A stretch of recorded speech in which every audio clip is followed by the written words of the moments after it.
যুগ যুগ ধরেই কৃষকরা জমিতে হাতে সার প্রয়োগ করে আসছেন। এতে সার অপচয়ের পাশাপাশি সময় ও শ্রম দুটোই বেশি লাগে। উন্নত দেশগুলোর মতো বাংলাদেশ ধান গবেষণা ইনস্টিটিউট উদ্ভাবন করেছে দানাদার ইউরিয়া সার প্রয়োগ যন্ত্র। মাদারীপুরের শিবচরের উমেদপুর ইউনিয়নের 5 জন কৃষক এটির প্রথম ব্যবহারে বিঘা প্রতি 8 কেজি সার কম লেগেছে। এবার হাতে ধান লাগাইছি এবং হাতে সার দিছি। এবছর কৃষি অফিস থেকে আমাদের পরামর্শতে আমরা ধান লাগাইছি, আপনার ধান অনেক ভালো হয়েছে। এবার আমরা মেশিনের মাধ্যমে ধান লাগাইছি, 12 দিন চারা বয়স ধান লাগাইছি আর মেশিনে সার দিছি, তাতে ব্যাপক পরিমাণে ফলন হয়েছে। আমরা যে হাতে ধান লাগাইতাম তার চেয়ে দ্বিগুণ পরিমাণে ফলন হয়েছে। যন্ত্রটি মাটির গভীরে সঠিক পরিমাণে সার প্রয়োগ নিশ্চিত করে, যা প্রচলিত পদ্ধতির তুলনায় সারের প্রায় 40% সাশ্রয় করতে সক্ষম। গত বছর ফলন হয়েছে কম, এই বছর ফলন হয়েছে ডাবল। তাহলে আমরা যেটা সাধারণত গতানুগতিক হাতে যে সিটিয়ে যে ইউরিয়া সারটা দিই, ওখানে সার আমরা 24 কেজি দিয়েছি বিঘায়, আর এখানে আমরা মেশিনের মাধ্যমে যে সারটা দিয়েছি মাটির গভীরে 16 কেজি দিয়েছি।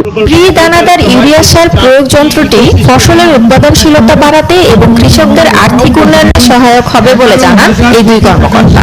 খরচ কম হচ্ছে এবং সারের সাশ্রয় হচ্ছে, এতে করে ফলনও কিন্তু তুলনাভাবে উন্নত ফসলের তুলনায় বা আমরা যে ট্রেডিশনাল যে পদ্ধতি আমরা কাজ করি তার তুলনায় ফলনও কিন্তু আপনারা দেখছেন যে মাঠে যে ফলন হয় ওই আমাদের ট্রেডিশনাল পদ্ধতির থেকে এখানে ফলন বেশি হয়েছে।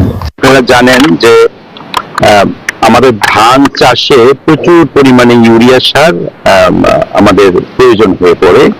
তা আমাদের একটা জিনিস আছে, ইউরিয়া সার শুধু খরচ যেমন বাড়ে, পাশাপাশি আমাদের একটা চ্যালেঞ্জ হচ্ছে যে ইউরিয়া সারকে কমিয়ে আনা, ব্যবহার কমানো।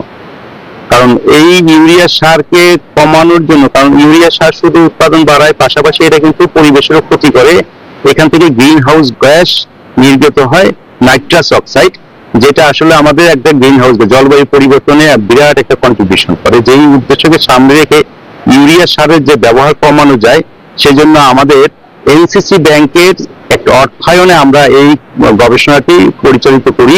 এই যন্ত্র শুধু পরিবেশ সুরক্ষায় সহায়ক নয়, কৃষকদের উৎপাদন খরচ কমিয়ে আয়ের সুযোগও বাড়াবে, এমনটাই প্রত্যাশা সকলে।